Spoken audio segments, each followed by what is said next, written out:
केवल नाम का आधार है, नाम, बस नाम चाहिए।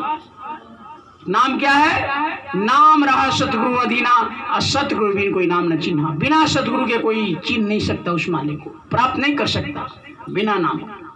और नाम रहा सतगुरु अधीना। इसीलिए सबरी के पास जब भगवान राम पहुंचे तो कहे कि हमको मुक्ति कर दो, तो भगवान राम ने कहा कि पहले नौदा भक्ति बताया कि पहले सबरी क्या करो, नौदा भक्ति के पहला भक्ति बताया कि अगर तुम उस मालिक को के घर जाना चाहते हो, पहुंचना चाहते हो, तो नौदा भक्ति कहा कि प्रथम भक्ति संतन कर संगा, पहले संत के पास जाओ, पहला भक्ति है। सबसे पहले अगर तुम मालिक के पास जाओ तो पहले क्या करो कि तुम कोई संत का खोज करो। संत किसे कहते हैं? अब टीवी खोलो तो 72 को संत, दाढ़ी बाड़ी। कहा कि संत वही जो शब्द से नहीं, शब्द बिना दूसर नहीं कोई, शब्द कमावे सो गुरु पूरा, और उनके चरणन के बन जा दूरा। शब्द किसे कहते हैं? आवाज को। Word is God, God is word. यानी ऊपर से जो ब्रह्मवाणी, वेदवाणी, कलमा और आयत आकाशवाणी जो हो रहा है उसको सुना दे, वही गुरु है, वही सच्चा गुरु है। जो उस पर की आवाज अखंड हो रहा है, बीन बजावे निश दिन बाजे, घंटा शंख नगारी रे, अब बहिरा सुनी सुनी मस्त होता है, देखे सुनी बिसारी रे, अचर देखा भारी साधु, अचर देखा भारी रे। ऐसा अचरज है कि बिना बजाए बज रहा है, अखंड बज रहा है, उसको जो सुना दे वही गुरु है। और पहचान करो मत कोई। साफ कहता है कि दूसरा पहचान संत का नहीं है। नंगा रहता है, भूखा रहता है, काला है, कलूठा है, केस है, दाढ़ी है, बाल है, क्या है, नहीं है, कुछ नहीं। जात पात पूछे नहीं कोई, हरि के भजे सो हरि के हो। प्रभु का प्राप्त करने के लिए कोई जाति पाति की जरूरत नहीं है। देखिए चमार रविदास जी आकर, मीरा राज खानदान, राजपूत खानदान के मीरा राजवाड़ा, यानी वैसे मीरा ने राजपाट पर लात मार करके चमार को गुरु बनाया। उस समय कितना जाति पाति था आप समझ लीजिए। फिर भी उस समय जा करके और चमार को उन्होंने गुरु बना करके और भक्ति किया। तो जात पात पूछे नहीं कोई, हरि के भजे सो हरि। हृदय अहिर बने।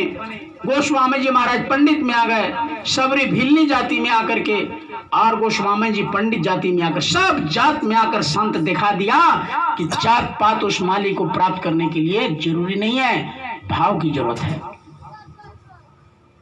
इसलिए प्रेमियों, उस मालिक के प्राप्त करने के लिए कोई ऐसे पहुंचे हुए संत की जरूरत है। गोस्वामी जी महाराज को देख लीजिए, जो परम संत है। गोस्वामी जी महाराज हुए जो रामायण के रचयिता हुए। अच्छा एक बात बताइए, रामचरितमानस को लिखने वाले गोस्वामी जी महाराज ने कौन सा भक्ति किया कि रामचरितमानस इतना बड़ा लिख दिया उन्होंने? उस समय तो रामचरितमानस नहीं बना था। लोग कहते हैं कि रामचरितमानस बहुत बड़ा ग्रंथ है, तो वो ग्रंथ ही नहीं बना था, तो गोस्वामी जी ने कौन ग्रंथ पढ़ करके उतना विद्वान बन गए कि उतना बड़ा ग्रंथ लिख दिया? आखिर उसके पहले भी कोई ग्रंथ होगा, उसके पहले भी कोई मंत्र होगा, उसके पहले भी कोई यानी ज्ञान होगा। आज कहते हैं कि रामायण पढ़ने से ज्ञान होता है, रामायण पढ़ने से मालिक खुश होते हैं। तो भाई रामायण नहीं बना था तो तब क्या गोस्वामी जी ने कौन ऐसा, तो उन्होंने थोड़ा सा लिखा है अपने बारे में, थोड़ा सुन लीजिए। ऐसे तो टाइम हुई बात में बात, वैसे संत के बात में बात, बात में बात, ये समाप्त होने वाला नहीं है। और छोड़ दिया जाए तो पता नहीं कब खत्म होगा। मैं अपने विदे कहूँ विषय का, गोस्वामी कीच नीचे करे लेखा। मैं अति अधमा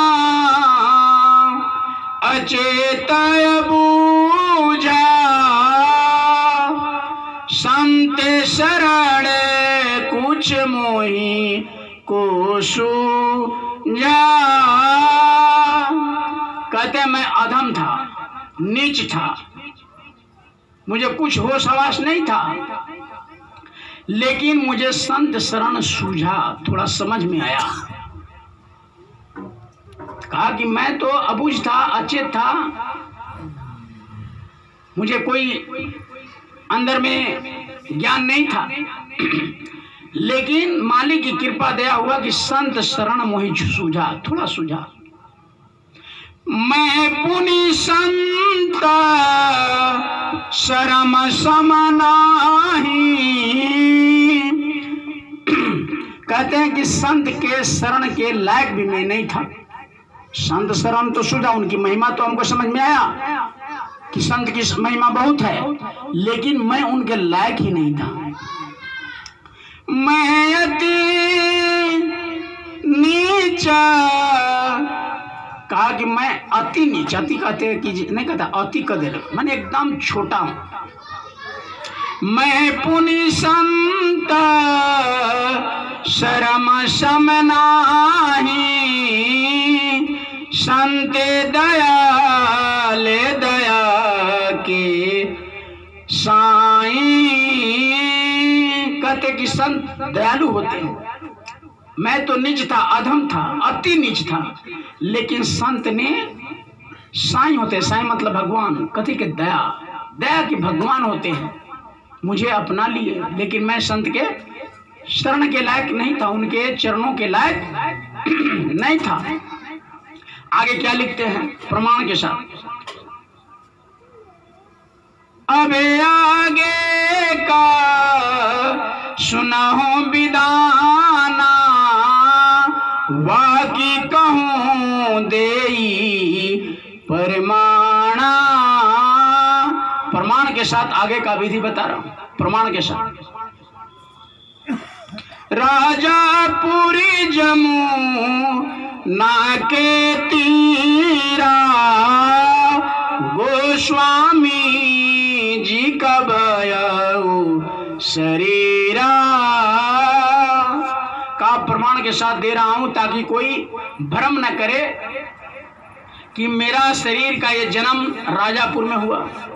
राजापुरी जमुना के तीरा, गोस्वामी जी का भयाऊ शरीरा।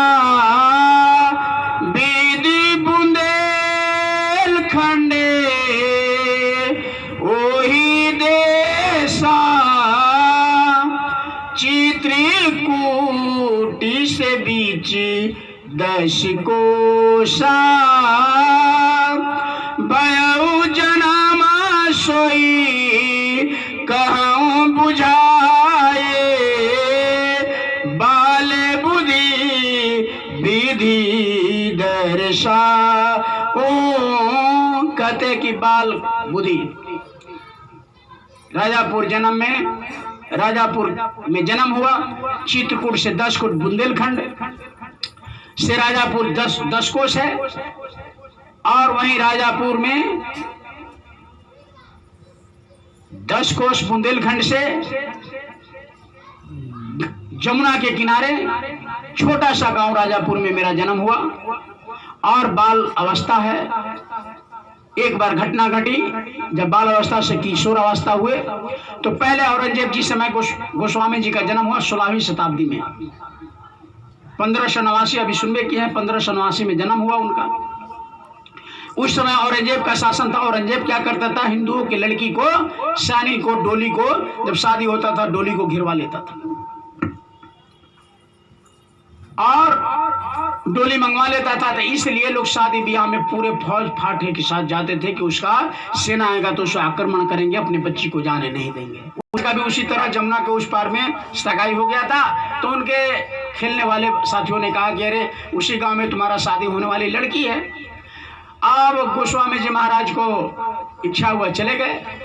अब जमुना को पार किए, नदी को कैसे उस समय डेंगी नहीं, कुछ ऐसे पार किए, कैसे पार किए वो अब बहुत लंबा कहानी है।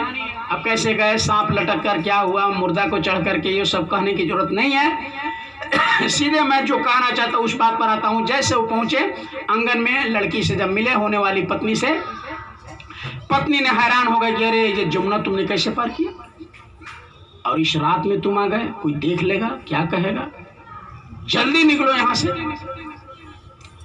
गोस्वामी जी महाराज ने उल्टे पांव, बहुत हितकारी लड़की ने कहा कि अरे जो तुम इस हाड़ मांस के चमड़े के लिए तुम इतना प्रेम में तुम यहाँ आ गए, अगर उसका आधा अंश उस मालिक से प्रेम करता तो प्रभु मिल जाता तुमको। ऐसे डांटी। गोस्वामी जी महाराज उल्टे पांव चले आए और उनके जेहन में उनकी पत्नी की बात अटक गई कि इतना मेहनत अगर प्रभु के लिए करते तो प्रभु मिल जाते। उन्होंने संकल्प कर लिया। प्रेमियों, किसी को एक ही बात लगा है, चाहे कोई भी महापुरुष हुआ हो, जिनका तस्वीर दिखाई दे रहा है, गुरु महाराज को भी एक ही बात लगा था कि बेटा तुम शादी मत करना और जीते जी उस मालिक को प्राप्त कर लेना। इनकी माँ की बात एक लग गया था और वही एक बात ने गुरु महाराज को आज महान बना दिया, उस प्रभु तक पहुंचा दिया। कोई भी जब तक हम बात, चाहे घंटे भर सत्संग हो, 4 घंटे हो, लेकिन उसकी बात कर नहीं पकड़े तो जिंदगी भर सत्संग सुनते रहो, कोई फायदा होने वाला नहीं है। तुम कब ठहरेगा? मैं चलने से रुक गया, तुम ये गलत काम जो पाप कर रहे हो उसे कब रुके हो? इसी बात को उन्हें लग गया। इसी तरीके से प्रेमियों, सबरी को भी एक ही बात लग गया। उनके मतंग ऋषि ने कहा कि भिलनी, सबरी, अरे तुमने तो हमारी कुटिया का और बहुत 4 चंद लगाए, इतना सफाई, इतना तुम कुटिया को, आश्रम को एकदम ओके करके रखती है, साफ सुथरा करके रखती है, इतनी सेवा करती है। मतंग ऋषि ने आशीर्वाद दे दिया कि बेटी, अरे उस प्रभु को, परमात्मा को तुम्हारे कुटी तक आना होगा, तुमने इतनी सेवा कर दी। अपनी जबान से ऐसा बाणी निकाल दिया। हैरान रह गई सबरी, कहे कि प्रभु ये कैसे होगा? हमारे इस बिल्ली छोटी इतनी अधम प्राणी के पास खुद परमात्मा जो ब्रह्मांड को चलाता वो कैसे आएगा? कहा कि नहीं नहीं, तुम मेरी जबान को याद रखो। वही गुरु की एक वचन को पकड़ करके उन्होंने रोज बुहारने लगी, रोज सेवा करने लगी कि प्रभु आज आ जाएंगे, कल आ जाएंगे। रोज बुहारती थी, चटाई लगाती थी कुश की, यानी बैर ले आती थी चक करके। प्रेम में पता भी नहीं कि जूठा हो रहा है, तीखा हो रहा है, क्या हो रहा है। तीखा होगा तो फेंक देती थी और मीठा हो तो आंचल में रखती थी। ये प्रेम में पागल ऐसा नहीं कि झूठ हो जाएगा। हम लोग जैसे चंटाई चलाते, अशुद्ध जुठिया रही है। अब मीठ लग रहा है तो प्रभु खाएंगे, उसमें ये नहीं है कि मेरे जूठा हो गया, कुछ नहीं। भाव के भूखे हैं प्रभु, भाव है कि सार है। अब भाव से उनको भजो तो भाव से बेड़ा पार है। कहा कि भाव होना चाहिए।